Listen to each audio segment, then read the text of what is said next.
Nemôžem nastúpiť do vlaku bez toho, aby som si vopred zakúpil cestovný listok. Stiahni si a nainštaluj aplikáciu.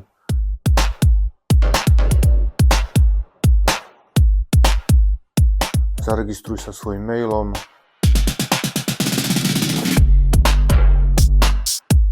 Povol polohu a hlásenia. Na stanici potiahnutím prsta začneš cestu.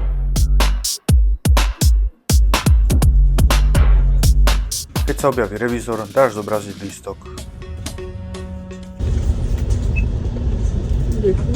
Po vystúpení z vlaku cestu ukončíš a aplikácia ti vyráta cenu.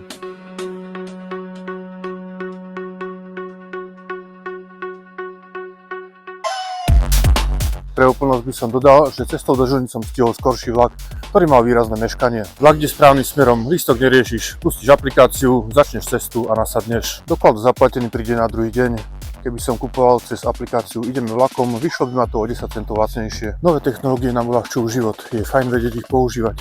A je čo tak naučiť sa ich tvoriť. Napríklad aj tu v Novej Dubnici.